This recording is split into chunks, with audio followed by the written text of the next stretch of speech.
Caledon 400 is proudly brought to you by Leaf.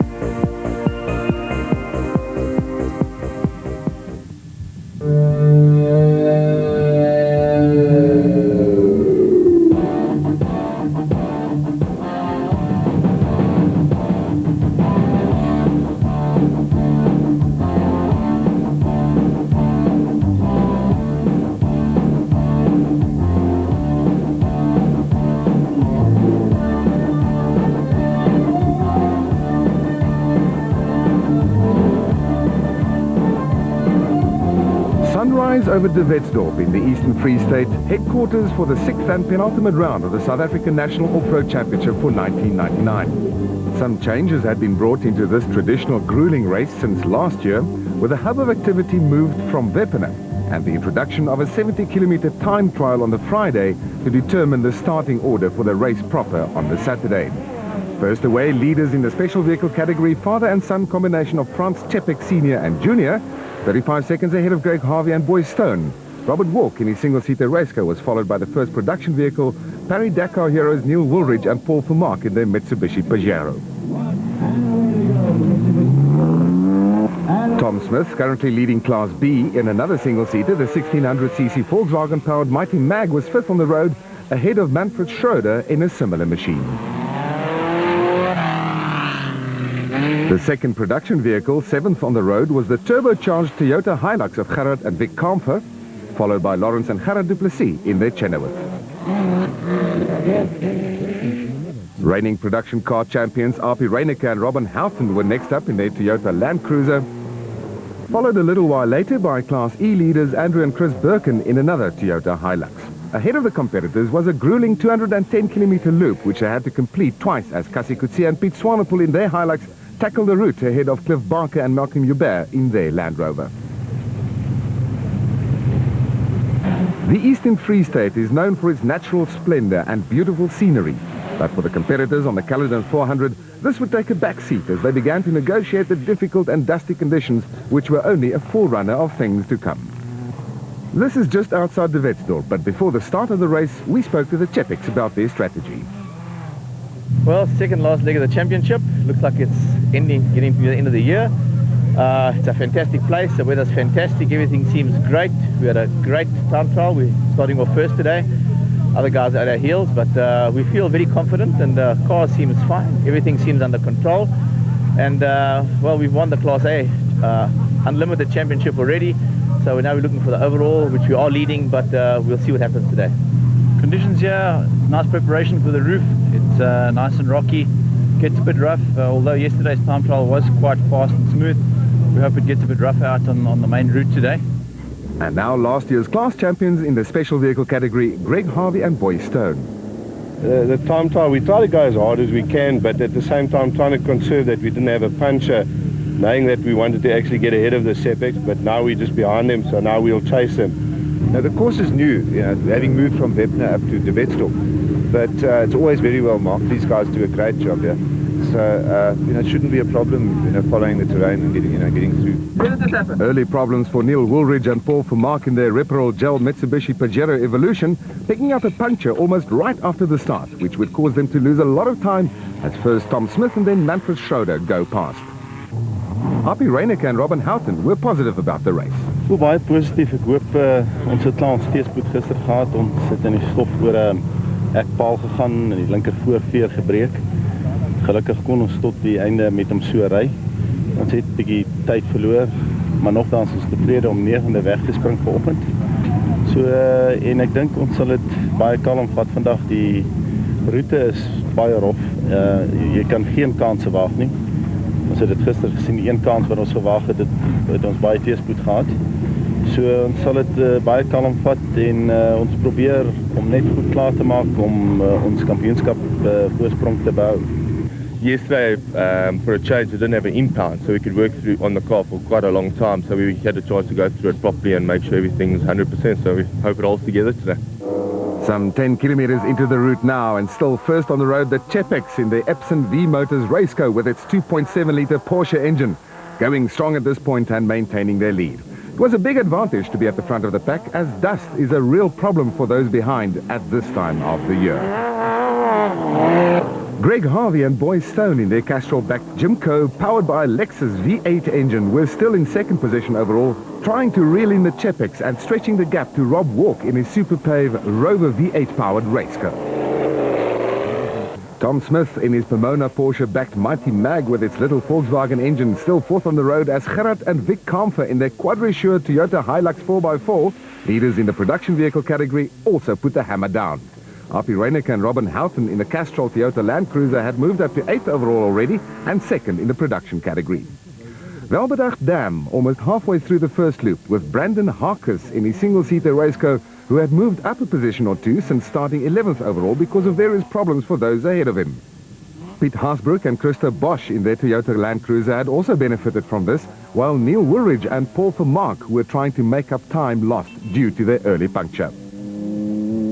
Cliff Weichelt and Johan Smelberger in another Toyota Land Cruiser were running midfield in the production vehicle category, as did Class E leaders Jean-Pierre Joubert and Errol Hodgson in their 2.8-litre Toyota Hilux.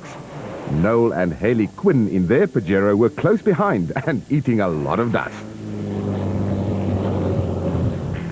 Then trouble for Cliff Barker and Malcolm Joubert. Yeah, we have it. We actually tore the engine mountings out, tore ripped right out of the chassis. We were going to retire until this farm offered to help us out. So we've got the welder. We're going to get the chassis put back in. Cliff's busy doing it right now, and we'll see. We'll get back on the road and see if we can get running. Getting towards the end of the first loop now, and things have changed at the front of the field, with Harvey and Stone taking over the lead from the Chepex. Lawrence and Gerard du Plessis had moved into second place ahead of Manfred Schroeder in his Mighty Mag.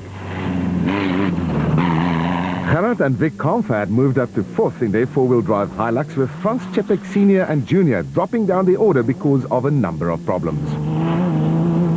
Arpie Reinecke and Robin Houghton had had a trouble-free run up into fifth now and leading the production class.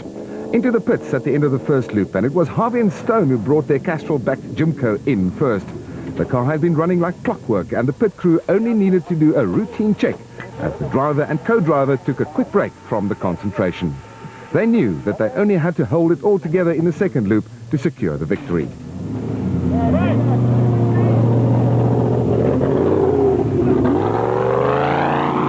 Still in second position, Lawrence and Gerard du Plessis, who had found a new lease of life since acquiring the ex-Shamir Variawa Chenoweth, but hard work ahead for Frans Chepex Senior Jr. as the car had developed fuel injector pump problems which had forced it to stop 3 times.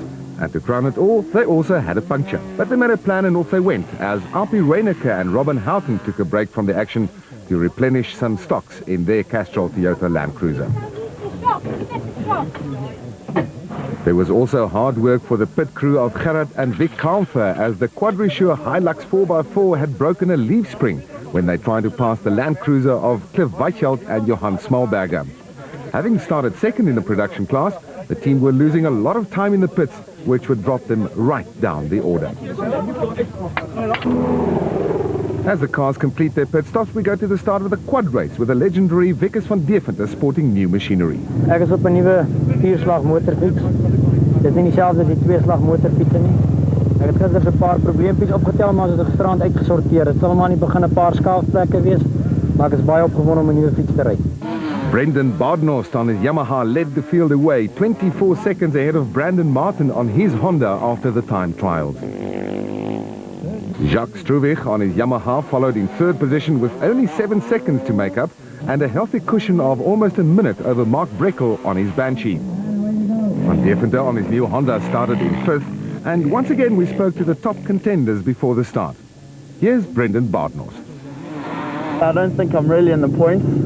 I'm going to ride and hope that I can stay ahead of Vickers and all the other good guys, because I've never done it before, so I'm going to try my best today. I've pole position, so they've got the dust. Hopefully I can stay ahead and see what happens. Brandon Martin had also already formulated his plans. I think it's very close. Everyone in time trials were under a few minutes, all in the same time bar. I think it's going to be very competitive today. I'm just going to go out there and have fun and try my best to finish. Off-road racing on quads is a relatively new form of the sport in South Africa, but in the short time since its inception in the early 90s, it has grown tremendously. Jacques Struwig is one of the stalwarts of the sport in this country, with a reputation of a never-say-die attitude, And he's equally at home on the long course of an off-road race as on the short motocross type courses of stadium racing. But the man they all look up to is Wikus van Deventer, now on his Santon Honda FMF Jojo tanks machine, who had already moved up from 5th to 2nd at Welbedacht Dam. Brandon Martin was leading with John Craig Costello on his Team Joburg Yamaha machine up from 6th to 3rd already. Early leader Brendan Badenhorst was already out with a broken gearbox. With their smaller tanks, the quads and the bikes have 3 refueling points out on the route. This is the 3rd of those 3, and there was joy in the Brandon Martin camp as he brought his Honda into the stop, leading the field. Dedicated refueling marshals do the job for the riders as they take a short break to catch their breath before taking on the rest of the course. Paul Chomsey on the Sally's Yamaha 350 had started 9th, but was making rapid progress up the field, and there was surprise as John Craig Costello shot past, electing not to take on fuel and moving up to 3rd in the quad category. Jacques Struwig didn't waste a lot of time and remained in the top 5, and things were getting rather hectic at the refueling point as the rest of the field of 41 starters began to come in. Leading the 200cc class was Derek Allum in the Linex Yamaha colours, who had overtaken early class leader Cornel de Villiers of Addictive Racing Developments.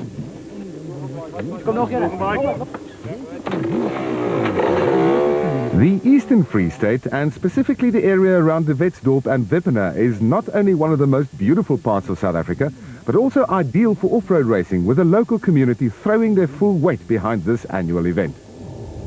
At the designated pit stop in the De Wetsdorp showgrounds, Brandon Martin had had enough time in hand to take a quick detour before remounting his Honda. He still had a comfortable lead, but now not over Wikus van Deventer anymore. The Paris-Dakar legend had taken a massive tumble and had hurt his left hand, so up into 2nd position now was Jacques Struwig on his Yamaha. Van Deventer was battling to reach the clutch on his bike and was dropping down the order with John Craig Costello now in 3rd position. Back on the road again for his 2nd 210-kilometer loop goes Jacques Struwig, sporting his trademark twin flags. And into the pits, careful not to break the speed limit, came Paul Chomsey in 4th on his Sally's Yamaha machine, as we leave the quads for a while and go to the motorcycles now, with one of the biggest teams in the field, the recently launched Leaf Russell Campbell off-road racing team. We started the team 3 years ago, and it started on a fairly social basis. During the course of the last couple of years, we've had good results, and as a consequence of that, a lot of other sponsors have come along. We've got great support from Kawasaki, and we're taking life seriously now, and as a consequence, the results are showing through. Our team is run on a different basis to the K team and the Cellular Auto. We're a serious team. We put a lot of money into it, but at the same time we do have a lot more fun than the other guys. One of the stars of the team, 200cc class leader Wayne Farmer. Basically, I'm leading the championship by 12 points over Jeffrey Voliter and 19 over Rion. Rion's out of the picture now because he had a crash overseas, so it's basically between Jeffrey and myself. You know, we don't have to go out there and kill ourselves today. Basically, I don't really need to win. Just come in 2nd or 3rd place, keep the points gap, and we can take a championship. You know, we still got the roof left, so it's a bit of a odd situation at the moment, but it's in my favour, so we'll take it as it comes. Also part of the Leaf Russell Campbell team, Clayton Enslin, who competes in the 250 category. I recently joined the team. Up to now, it's awesome. The friendship between everyone is so good. To be quite honest with you, it's probably the nicest thing to be in, because everyone's such friends, and it's just, before the race, it's just such good fun to speak to everyone, and out there everyone looks after each other. Someone crashes, you just know there's someone there always to look after you, and it's good to have some good support like that. Well, fun and games it wasn't going to be, as Rob Campbell took the start first on his Yamaha, and he had a 30-second gap over Jade Goodsight on his Honda. The next 3 riders, Elmer Simons on his Honda, Errol Dalton on his 500cc Honda, and Darryl Curtis on his 250 KTM, were separated by only 3 seconds after the time trial. Next was Alfie Cox on his 380 KTM, second away in the open class, followed by Quinton Milton on his Honda, and leading the 200 field was Jeffrey Voliter on his KTM. Then a whole host of riders followed as they were set off on their first loop, and just like the car and quad categories, the total time on the day minus the starting time differences would determine the final result. Some 20 kilometers into the race, Jade Goodsight had already taken over the lead on his Autopage Cellular Honda, leading both the overall and the 250 classification. Goodside had passed Rob Campbell on his CJ Yamaha 250 machine, who had been able to hold off the chasing pack since he had been demoted to second position. Elmer Simons on his Autopage Cellular Honda was still holding down third, having broken away from teammate Errol Dalton and Darrell Curtis, but he was being hauled in hand over fist by the incredible Alfie Cox on his Nitro Freight Castrol KTM, who had moved up to fourth already.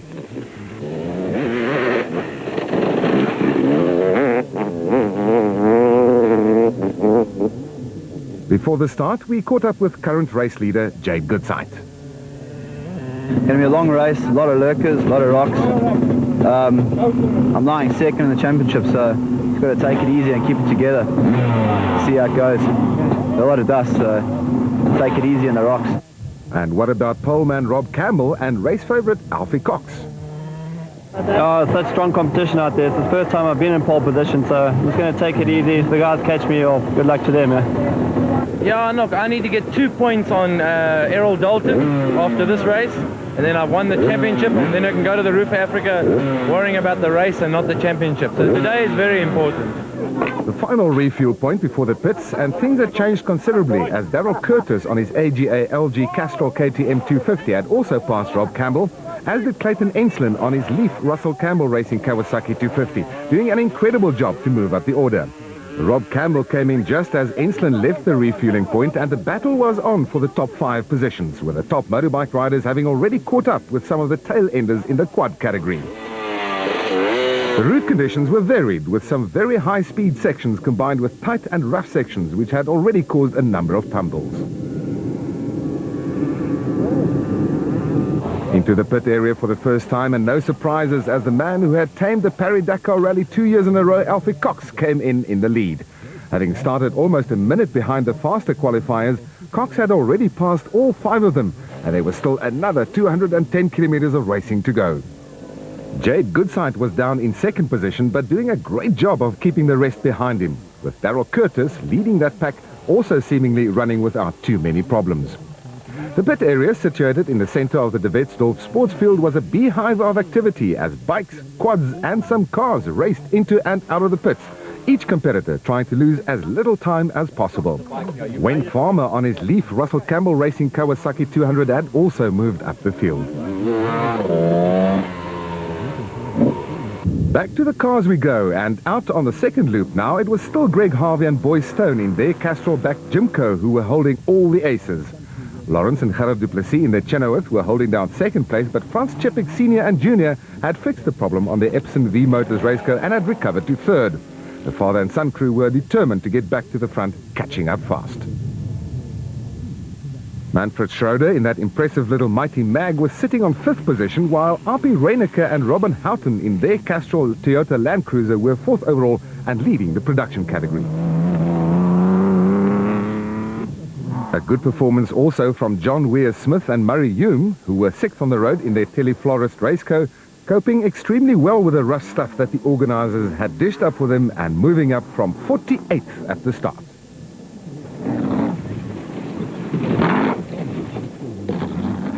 Pete Haasbroek and Christo Bosch in their Toyota Land Cruiser were 8th overall and in a solid 2nd position in the production category. The rough terrain, no problem for the 4-wheel driven vehicles. Cassie Kutsia and Pete Swanepoel in their Castrol Toyota Hilux were holding down 3rd in the production category, the veteran pair able to take just about anything these days. Jean-Pierre Joubert and Errol Hodgson in their Caledon Freight Toyota Hilux had been leading their class all race long and were 9th on the road. And the victory went to Greg Harvey and Boy Stone after a trouble-free run. We started off and we were behind France and them, and we thought we'd just stick behind them for a while and wait for an opportunity to pass them. We followed them for 130 kilometers. After that, all of a sudden they stopped. We saw France Jr. get out and have a look at something on the car, and we just went past, and we thought, well, we got to just ride because they're fierce competitors and we thought they'd be chasing us. So we just rode harder and harder, and in the end, you know, that's how we got to the finish line. Yeah, the car didn't miss a beat, eh? You know, the Toyota motor is working fantastically well today. And the suspension and, you know, the frame of the Jimco is fantastic, eh? Second over the line were Lawrence and Gerard du Plessis in their Chenoweth, closely followed home by Frans Chepik Sr. and Jr., but on combined times, the two crews were credited with exactly the same time, and the Chepiks were classified second. First in the production category, R.P. Reinecker and Robin Houghton. Die race is self geweldig baie hard op ons voertuig. Ons is blij om vandag hier eerste klaar te maken van die productievoertuig. Dus vir ons 'n baie groot eer om vandag hier klaar te maken. Want sover, ek weet nie presies wat die puntestand is nie, maar ek is baie seker ons nou reeds die Suid-Afrikaanse kampioenskappe gewen. Vir my is dit ook 'n groot prestasie want dit is nou 5 jaar in 'n ry en totaal 7 keer Suid-Afrikaanse kampioenskap titel te kan hê. So dit is vir ons 'n besondere dag vandag. It's always been a bit of a bugbear for us, this race. In fact, it's the first time we finished in 4 years and the first time we've won it in 5 years. So it's always been a bit of a nightmare, this race for us. To actually come out here, finish and to win today. And as Ob said, really, really tough race. We paced ourselves well, I think, and got the result we were looking for. And well done too to Piet Haasbroek and Christo Bosch, who brought their Toyota Land Cruiser home second in the production category and winning Class D. Bad luck had hit Manfred Schroeder, but he did bring the Mighty Mag home, albeit on 3 wheels, and he won Class B. And finishing 4th overall, winning Class E in the production category, Jean-Pierre Joubert and Errol Hodgson in their Toyota Hilux. So, the overall positions in the special vehicle category, and take a look at that, 16 minutes separating the top 3 and less than an hour between Harvey and Stone and Illman and Stein. And in the production vehicle category, it was even closer between the top 6 with 3/4 of an hour separating them. Reneke and Houghton taking the championship with 1 more race to go.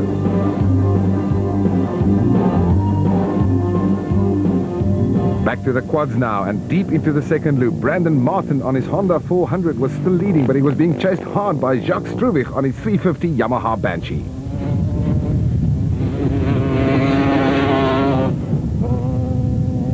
John Craig Costello on his Team Joburg Yamaha Banshee 350 was holding down a steady 3rd position, but then things changed as Costello had taken a heavy tumble, handing 3rd position to Paul Chomsey on his Natal Protection Services Yamaha Banshee 350.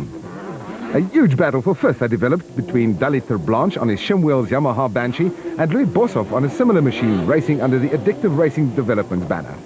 But it was Brandon Martin who took the flag in the quad category after a faultless and trouble-free run. Well, it was very similar to time trials. There was a few long straights and a lot of rough sections. Just as it was long and tough, hard on the hands. Jacques Struwig brought his quad home in 2nd position, followed by Paul Chomsey, the top 3 covered by only 9 minutes on combined times after more than 400 kilometers of racing. There's the final results with David Parkinson of Team Exclusive Racing finishing 4th on his Yamaha Banshee, Daliter Blanche in 5th, and Louis Boshoff dropping to 6th behind Calvin Collington of CJ Yamaha, the last 3 in the top 6 covered by a mere 2 minutes. In the motorcycle category, Alfie Cox was once again being proved to be unbeatable, pulling out more than a minute over his rivals as he controlled the pace on his Nitro Freight Castrol KTM 380. Jade Goodsight had kept a cool head and a steady hand to remain in 2nd position, doing a great job on his Autopage Cellular Honda 250 in the company of riders with much more experience. Darryl Curtis on his AGA LG Castrol KTM 250 was being chased for 3rd by Clayton Enslin on his Leaf Russell Camel Racing Kawasaki KX 250. But Curtis was another victim of the grueling Caledon 400 conditions, and Enslin soon caught up with Goodsight, who had the advantage of a marathon-sized fuel tank and didn't need to stop at all the refueling points. Up into 4th position now was Quinton Milton on his Autopage Cellular Honda 250, having started 7th in the morning. Alan Julian on his Miller Racing KTM 250 was up into 9th position overall, but it was the familiar sight of Alfie Cox taking the checkered flag that greeted the spectators at the finish line as he wrote yet another title behind his name. It's been a hard race today. I mean, these loop-type races really makes for good racing because, you know, the guys know where they're going on the 2nd loop, and it makes for unbelievable racing. And we've never had so close racing as we've had this year. And, you know, normally I can win by 10 minutes, but lately that's been, you know, 1 minute, 2 minutes. But, you know, I'm not really worried. If I can just get into the lead and, you know, maybe a little bit of experience and use the dust to my advantage. I've got a big horsepower bike. The KTM 380 is just, I think at the moment, the best bike. I mean, I've won 6 races in a row. I think that's a record. And now I'm happy with that because I've won the championship before I go to the roof. And for me, the Roof of Africa, 9 wins I'm going for. And I want to go and try and win the race and not have to worry about the championship. So today has worked out very well for me and I'm happy. I mean, it's just great. A very relieved Jade Goodside held on to his second position despite some heavy pressure from Clayton Ensland towards the end of the race, with Ensland finishing a relatively comfortable third position without having had to look over his shoulder too often. Quinton Milton was the next man over the finish line, also running with relatively few problems as a number of motorcycle competitors had suffered some heavy falls, causing quite a few bruises and even fractures. Elmer Simons was fifth over the line and fourth in the 250 class, also having passed pole position man Rob Campbell through the course of the day. Campbell wasn't too concerned about finishing sixth though, as he had decided early on not to push the pace and rather to learn the skills required by off-road racing. In the end, on combined times, Alfie Cox had beaten Jade Goodside by only 1 minute, with a mere 12 minutes covering the top 6 riders. Things don't come closer than that in off-road racing, and the scene was set for the final round of the championship, the Roof of Africa in Lesotho in November. Taking a look at the class results, Wayne Farmer did extremely well to win the 200 class ahead of teammate Craig Arnold, with Goodside taking the 250 class ahead of Honda rider Quinton Milton, while Cox took the open class ahead of his championship rival Errol Dalton.